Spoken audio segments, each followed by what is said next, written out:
بأن يبلغك الله شهر رمضان وأنت في صحة وعافية.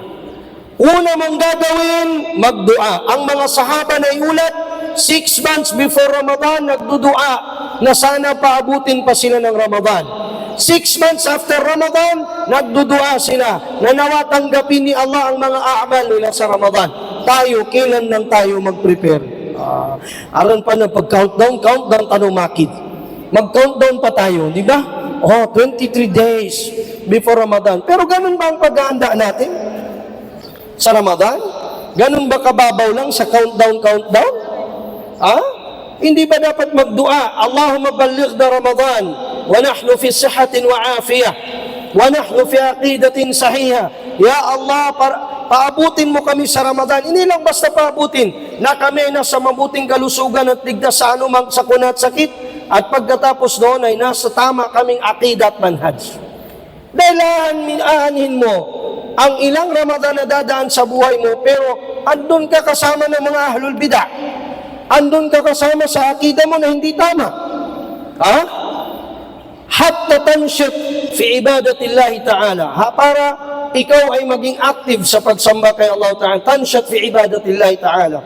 Min siyamin wa qiyamin wa dhikr. Sa pag-aayuno, sa pagdarasal ng tahajjud sa tarawih, sa mga qiyam, sa Ramadan at pag-alala kay Allah. Faqad ruwiya an Anas ibn Malik radiyallahu anhu annahu qala kana an-nabiy sallallahu alaihi wasallam idha dakhala Rajab.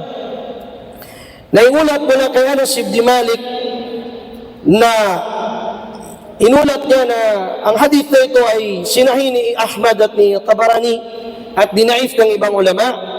Sinabi ni Anas ibn Malik na ang propeta sallallahu alaihi wasallam kapag sasapit na ang Rajab, sasabihin niya, Allahumma barik lana fi Rajab wa Sha'ban wa balighna Ramadan.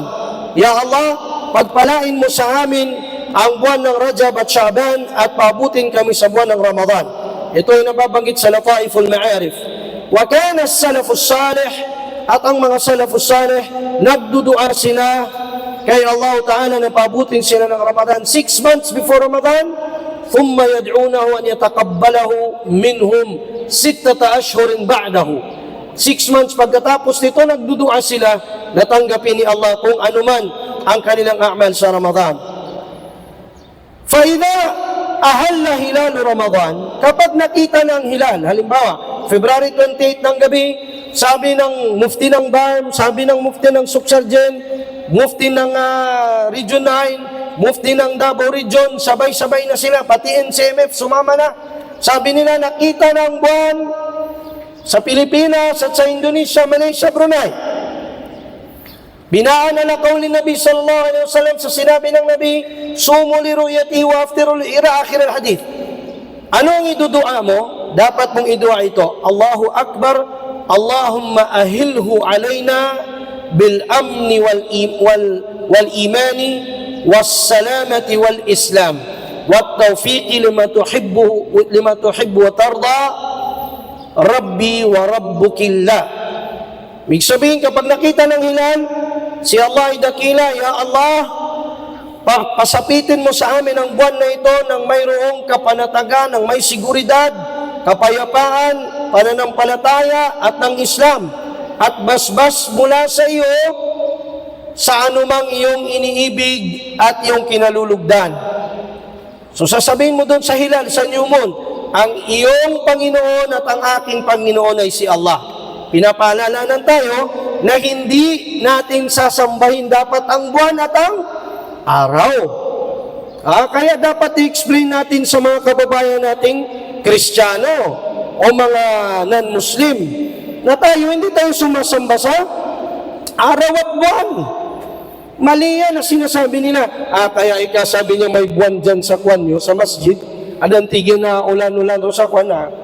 Ibig sabihin mayroong simbol yung kwan. Wala. Kahit pasirain natin yan, walang problema. Hindi yan simbolismo ng Islam. Wala tayong mababasa na mayroong significant hadith yung crescent moon na yan nilagay dyan. Para lang noong Ottoman Empire ma-distinguish kung saan ang simbahan ng Kristiyano at simbahan ng Muslim. Yan lang yun. Pero sabihin na itong simbolo ng Islam yung wala. Ottoman Empire kasi nasa flag nila yan. Sa Dawla Uthmaniyya nung time na yun. So, ibig sabihin, sabi nga ni Allah Ta'ala sa Suratul Fussilat, la tasjudu lisyamsi wala lilqamar. Huwag kayong magsujud sa araw at huwag kayong magsujud sa buwan. Hindi tayo dyan sumasamba. Nagpapatira pa tayo kay Allah Ta'ala sa lumikha ng syams at ng kamar, ng araw at ng buwan at ng bituin. So, tayo na mga Muslim, kapag makita yung hilal, yun ang dua natin. Yun ang dua natin. At ang pinakamabuti sa mga ibad o alipin ni Allah Ta'ala, kapag sila mag-iibada, titingin sila sa buwan, sa bituin, sa araw, hindi lang sa time lang yung nasa schedule. Titingin sila, pumasok na ba talaga ang duhur? Pumasok na ba ang fajr talaga? Ano ang dalil? Hadith ni Ibn Abi Awfa. Sinabi ng Nabi sallallahu alaihi wasallam sa pagkakaulat, Imam Tabarani at ni Ahmad sa kanilang hadith na Hasan. Sabi ng Nabi, Inna khiyara ibadillah alladhina yura'una ash-shamsa wal-qamara wan-nujuma wal-adillah li dhikrillahi azza wa jalla. Sinabi ni Allah, ano sabi ng propeta sallallahu alaihi wasallam, inna khiyara ibadillah, ang pinaka-pinipilit, pinaka-mainam sa mga alipin ni Allah ay yaong mga kanilang pinapangalagaan, binabantayan ang buwan, ang araw, ang bituin, ang anino sa pagsamba kay Allah. Meaning, ito yung mga tinitignan nila kung pumasok na bang wakto, pumasok na bang buwan. Hindi lang sa kalendaryo. Hindi natin sinasabi na kalendaryo lang. Walang kalendaryo. Hindi. Pwede. Pero dapat yung kalendar makabase din sa pagtingin sa buwan. Kasi hindi lang naman tayo sa Shahru Ramadan inuutusan na tumingin ng buwan. Bawat buwan yan. Sinabi ni Allah Ta'ala sa Suratul Hajj, Yas'alunaka 'anil ahilla. Qul hiya mawaqitu lin-nasi wal hajj. Tinatanong kanila ya Muhammad tungkol sa mga bagong buwan, mga new moon. Ipahayag mo sa kanila na ito ay mawaqit o takdang oras para sa mga tao at sa pag-hajj nila. Meaning yung season ng Ramadan, season ng Rajab, season ng Hajj, pati ang idda, ang paglabas ng zakah, yung haul, nakabase yan sa hilal. Hindi yan nakabase sa kalendaryo lang.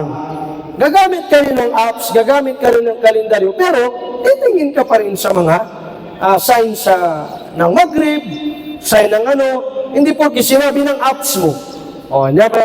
Ito man ang problema, karakala ng mga problema at labi-labi ng may karamadan, gamit ito ba?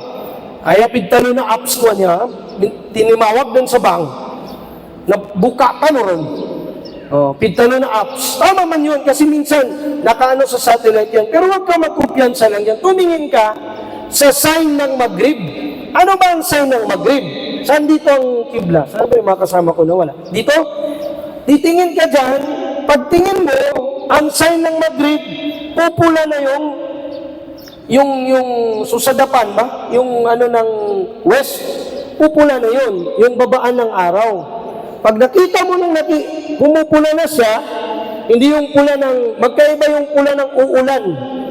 Iba yung pula. Pag pula ng uulan, yung redness niya, parang lang, may kasamang clouds. Pero pag Maghrib talagang makikita mo sa horizon yun, na pumupula na talaga siya, buong space na yan, makikita mo. So, big sabihin, kahit maliwanag pa yan, basta pumula na yan, meaning bumaba na si Haring Araw, mag-iftar ka na. Hindi rin yan totoo na, apasan pa na makitigin ka, mabawi na Satan. Hindi rin yung tama. Maagaw tigin na Satan. Mali yun.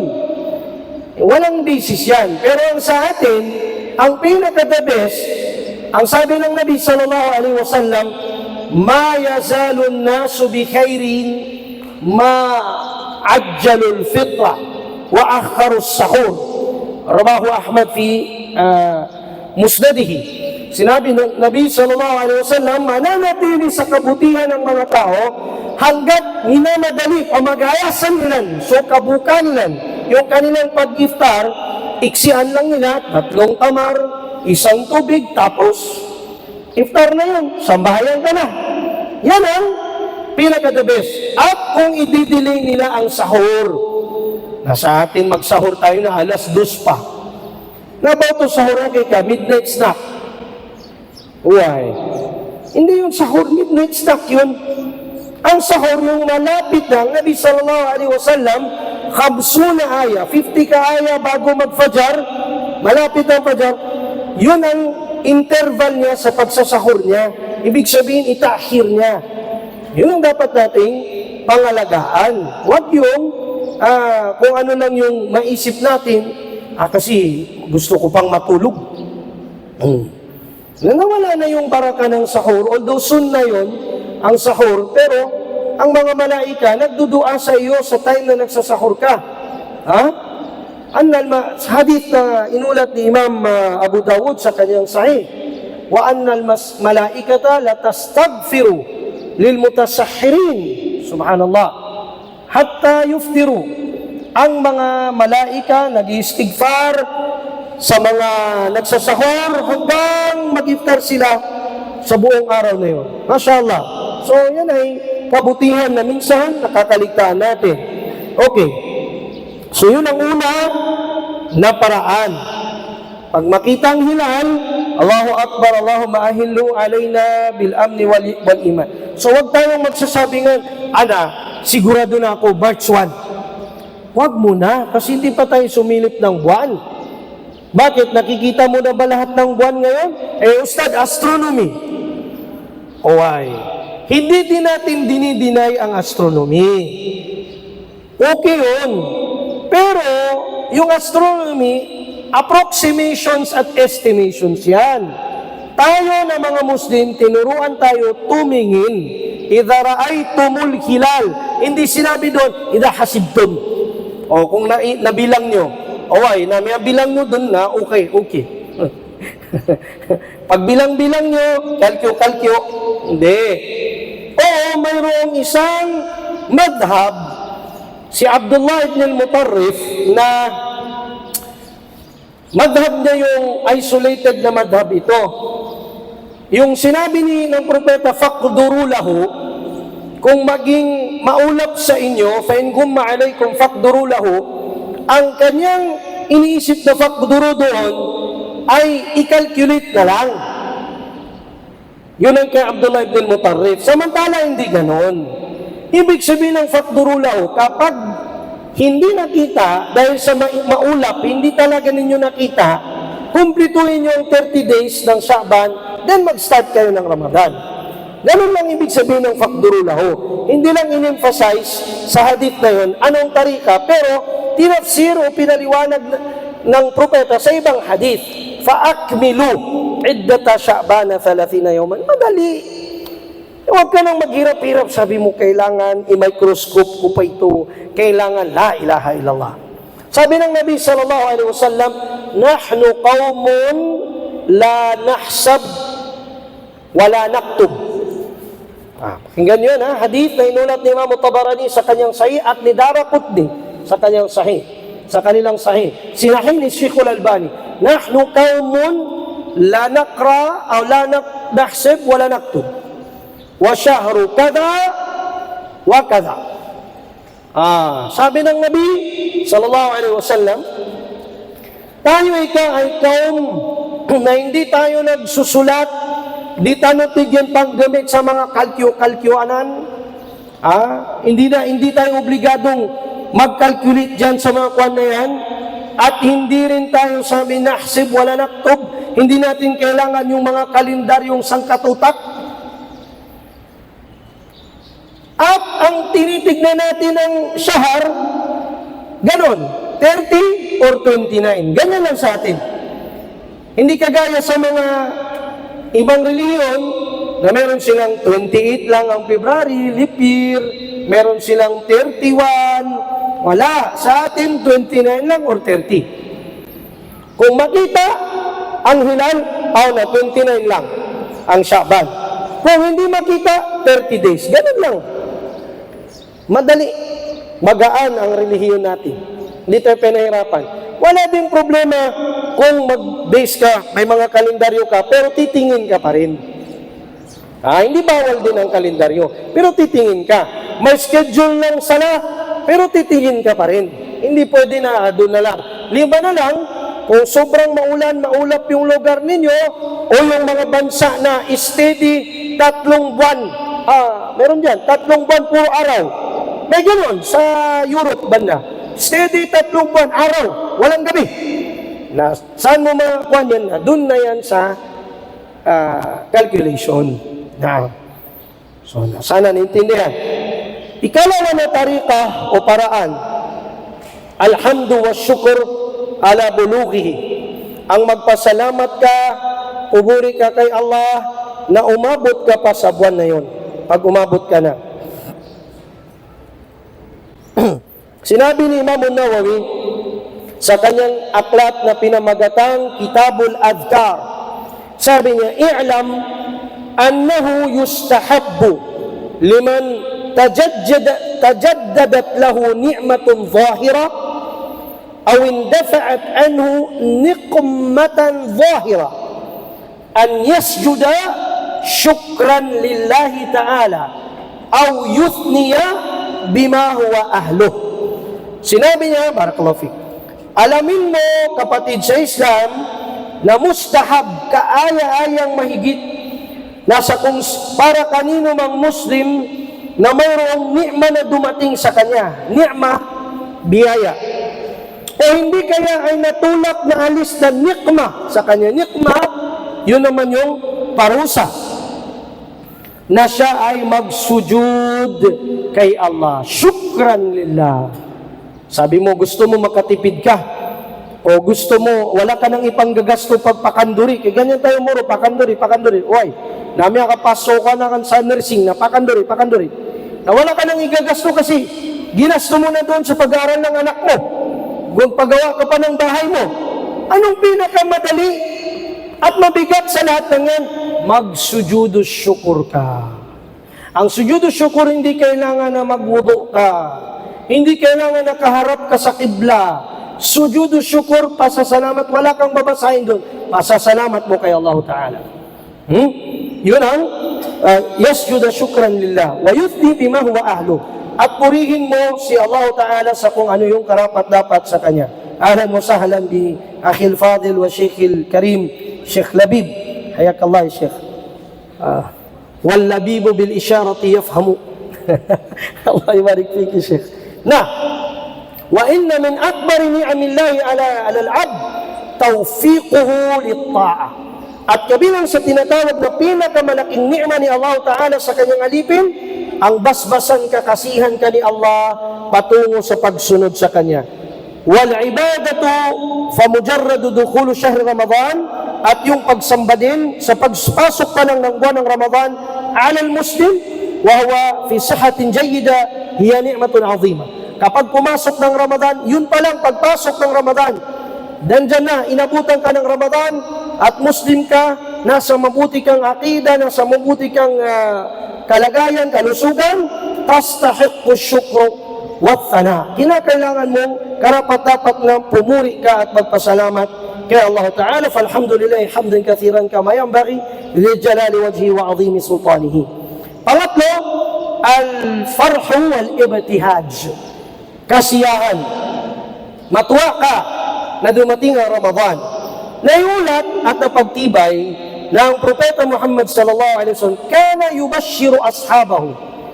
Binabalitaan niya ng mabuting balita ang kanyang mga Ramadan Mubarak, ganyan. Kahit hindi ka na kinakausap ng kapatid mo, medyo nakasimangot, Ramadan Mubarak, pre-relaitan o, yan. Balitaan mo ng magandang balita. Ang Nabi, binabalitaan niya ang kanyang mga sahaba ng magandang balita pagdating ng Ramadan. Sinasabi niya sa ulat ni Imam Ahmad, Ja'akum shahru Ramadan, shahru mubarak, kataballahu alaykum siyamahu fihi, tuftahu abwabul jinan wa tughlaqu fihi abwabul jahim. Dumating sa inyo, dumatal ang buwan ng Ramadan, buwan na pinagpala, inubliga ni Allah sa inyong pag-aayuno sa buwan na ito. Sa buwan na ito ay bubuksan ni Allah sa inyo ang mga tarangkahan ng paraiso at isasara ang mga tarangkahan ng impyerno. Waqad kana salafun as-salih, ang mga banal na nauna sa atin, sahaba, tabi'in at baw tabi'in, minas sahaba, tabi'in, silang lahat, yahtammuna bi syahr Ramadan. Napakahalaga sa kanila.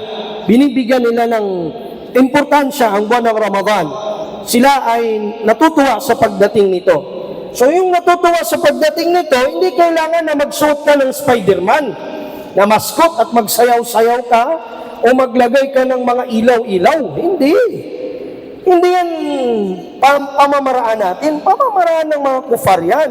Ang mga kufar, pag Pasko, nasasabihin nila, maglagay tayo ng Christmas lights. Ano yan sa atin? Ramadan lights.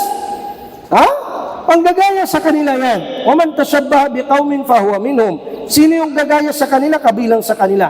Sabi ng mga ulama ng usul, most especially, isa sa mga muasirin ngayon, sa Jamiatul Imam, si Dr. Abdul Aziz Ar-Rais, hafidahullah, binanggit niya na itong paglalagay ng mga lights na ito, ano ba ang sabab niya o dahilan? Kasi natutuwa ka na dumating ang Ramadan. So ang mga sahaba, may kakayanan silang maglagay ng mga lampara sa time nila na yun kapag dumating ang Ramadan.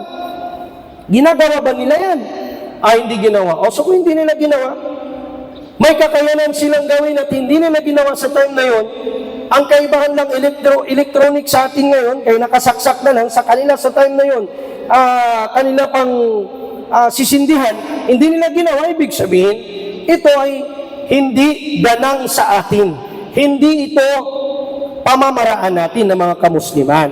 So kapag matutuwa ka sa pagdating ng Ramadan, magbalita ka, Ramadan Mubarak, Ramadan Mubarak ya akhil karim, syahrakum mubarak, ganito, barakallahu fi siyamikum, okay, ganun. Hindi yung maglalagay tayo dyan ng mga Christmas lights o ano-ano dyan. Pangapat na pamamaraan, al-azmu wa takhtitu al-musbaq lil-istifadati min Ramadan. Ibig sabihin, yung bang meron ka ng plano, may decisiveness ka na, may plano ka na, kung ano, papaanong kapaki-pakinabang sa iyo ang Ramadan. Na hindi puro tulog lang. Mga tao na, Ramadan naman, tuturog tano, tapos mga full blast yung aircon, yung iba, papasok pa sila ng sinihan, kasi walang tao, para makatulog doon. La ilaha illallah. Ano ba yun? Yung Ramadan, Syahrul Quran. Hindi ka marunong magbasa. Okay, chance mo na magpaturo ka. Sabi mo, bro, turuan mo naman ako magbasa. Kahit paunti-unti, may reward ka. Yung pagsasabar mo rin na ikaw nagtuturo, may reward ka rin. Ikaw na tinuturuan na pautal-utal, malaki ang reward mo. Bawat harf nun, 10 kabutihan. Naam. Sabi ng Nabi, sallallahu alaihi wasallam, man qara al-Quran, wa huwa mahirun bihi, fahuwa ma'al safaratil karamil barara. Hadith muttafaqun alayh. Sabi ng Nabi sallallahu alaihi wasallam, sino man ang magbasa ng Quran at eksperto na siya talaga dito sa pagbabasa niya, ang kalibil niya ay ang pagbabasa ng mga kerubim, yung mga anghel na matataas ang ranggo, parang sina Jibril alayhi salam. Wa man qara al-Qur'ana wa huwa yatata'u fihi. At sino mang magbasa ng Quran at pauka-uka yung pagbabasa, alif, la, dalik, lalo na yung bagong yakap, dikal, kita, wag mong paano yung sarili mo i-discourage.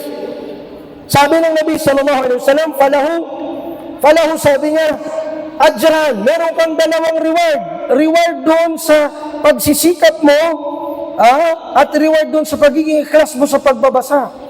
At bawat harf na yan ay mayroong 10 kabutihan. Masya Allah. Yan ay syahar ng Quran, buwan ng Quran. Si Imam Malik, iniiwan niya ang pagtuturo niya ng ibang subject pag Ramadan. Mag-focus siya sa Quran al-Karim.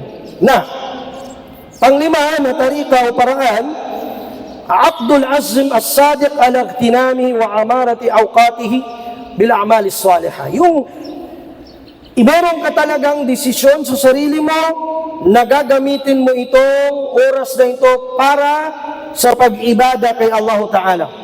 Anong kasama doon sa mga marami pang ibadat? Meron kang kamag-anak na walang pumapansin sa kanya dahil sa miskin siya.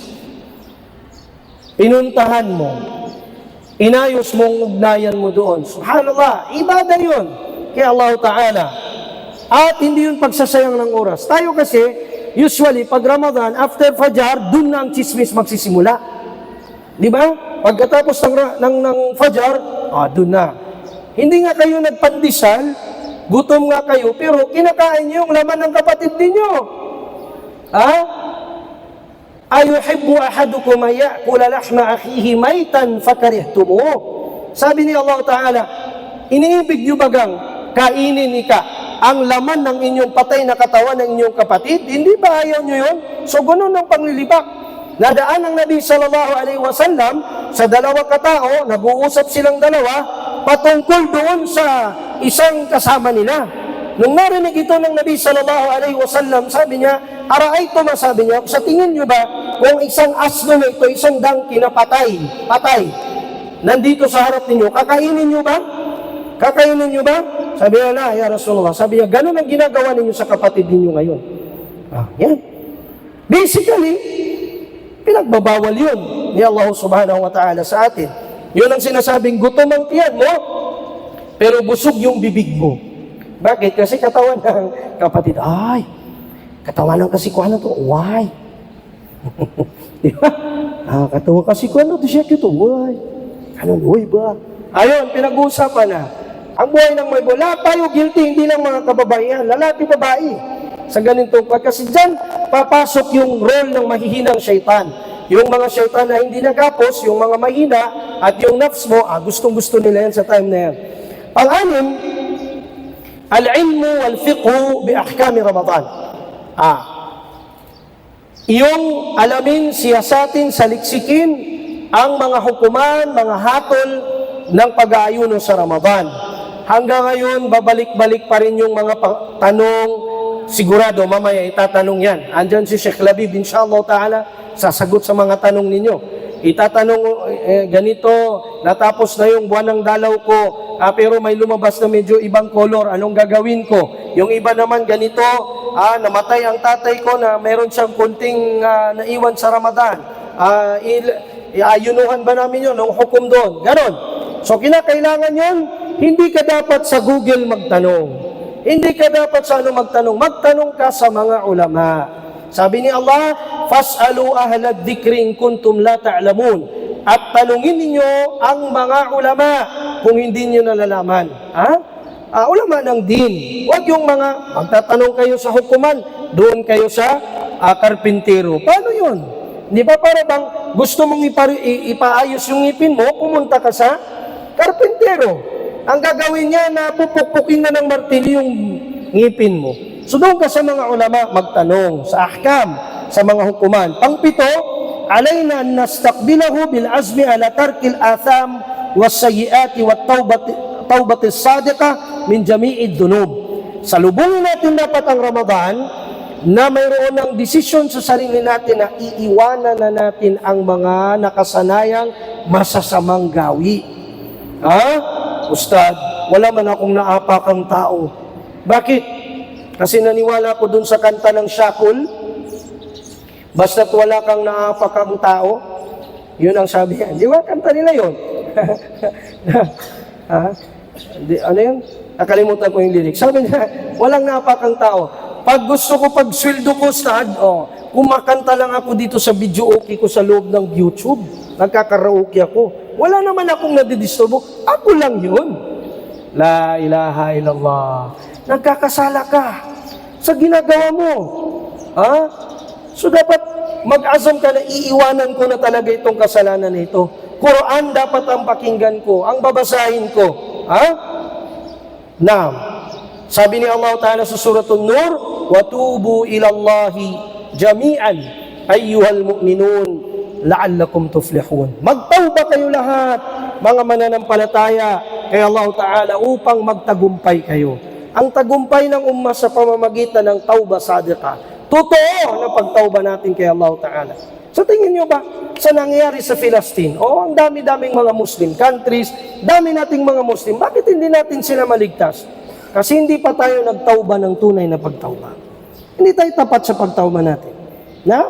Kasi kung totoo dapat ang mga kamay na liligtas sa kanya, ayon sa patnubay ni Allah, kamay na malilinis.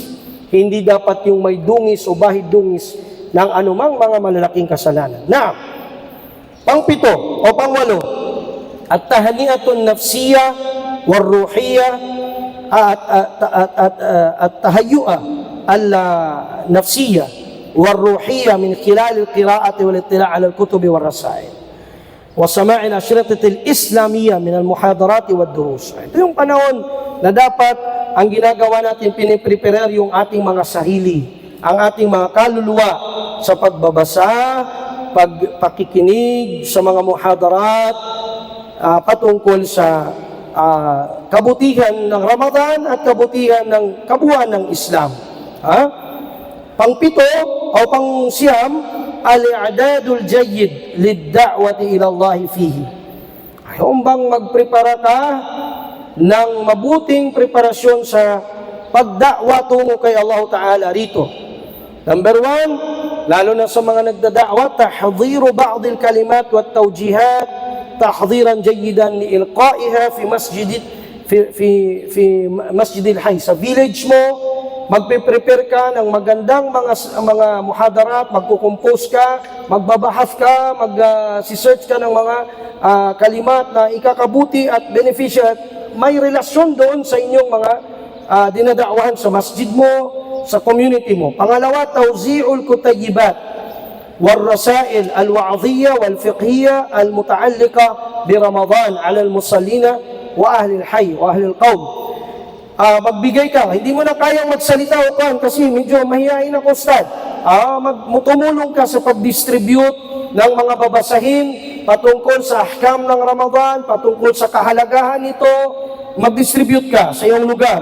Pangatlo, i'dad hadiyatu Ramadan, biimkanika an tastakhdim fi dhalika adh-dharf. Kahit sobre, magbibigay ka ng hadiah sa Ramadan. May kakayanan ka, may pera ka, 20 pesos, 30, para ma-encourage yung mga tao.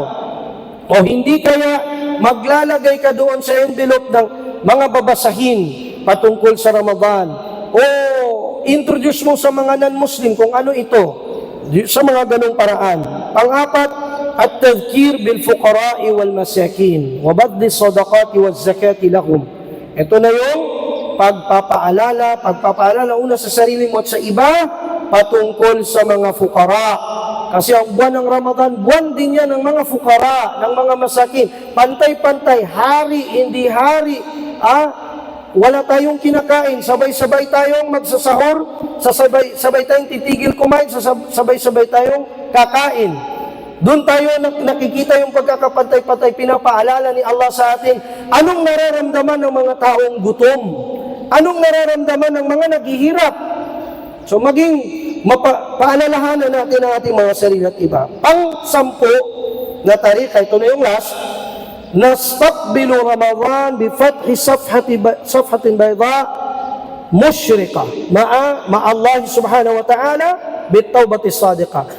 Salubungin natin ang buwan ng Ramadan, nabubuksan natin ang ating libro ng buhay na clean page, clean slate, sabi ng English. Sa ating pakikitungo kay Allah. Kasi ito na yung buwan na kumbaga yung ipofocus na talaga yung gawain mong pagkonekta ulit kay Allah Ta'ala. Pangalawa, ma'ar Rasuli sallallahu alaihi wasallam bi ta'atihi fima amar wajtinabi ma naha anhu wa zajar. Yung kalagayan naman sa propeta sallallahu alaihi wasallam, ano man yung bid'a, pakisama portion na nakikisama ka, huwag ka nang makisama doon. Kasi napupilitin talaga ako, Ustad. O sa 30th anniversary namin magpipinsan. 30th na death anniversary ng lolo namin, makapunta talaga ako. Alam mong bid'a yun. Tapos na taon, buwan ng Ramadan, huwag mo nang pupuntahan yun. Kasi doon ka, dapat ipakita mo sa araw, sa buwan na yan, magsimula yung totoong pagsalubong mo sa Ramadan na susundin mo ang propeta sallallahu alaihi wasallam at iiwasan mo ang pinagbabawal niya. Ang pinagbawal niya, ang bid'a, wa anna hadha sirati mustaqima fattabi'uhu. Sabi ng wala tattabi'u subula fatafarraqu an sabili. Tunay na ito ang sabili. Sabi ng Allah Ta'ala, ito ang aking tuwid na landas. Ito ang Islam ko. Ito ang Quran at ang Sunnah. Sundin ninyo ito. Kung susunod kayo sa ibang napakaraming daan, dating daan, tamang daan, 500, ano-anong mga daan-daan, 500 ng ayuda, 700 daan ng ayuda, ano-ano pang daan. Fatafarraqa bikum an sabili. Kayo ay makihiwalay doon sa tuwid na landas na yun. Quran at Hadith, yun ang susundin natin. Pagkatapos, ma'al walidain, sa mga magulang mo, wal aqarib, mga arham, yung mga kamag-anak, sa asawa mo, mga anak mo, bil birri was sila, ng kabutihan at ng mabuting pakikitungo. Pagkatapos, ma'al mujtama, alladhi ta'ishu fihi, hatta takuna abdan salihan wa nafi'an. At sa iyong ginagalawang lipunan, para ikaw ay mamuhay doon na isang matuwid na alipin ni Allah at kapakipakinabang sa iba.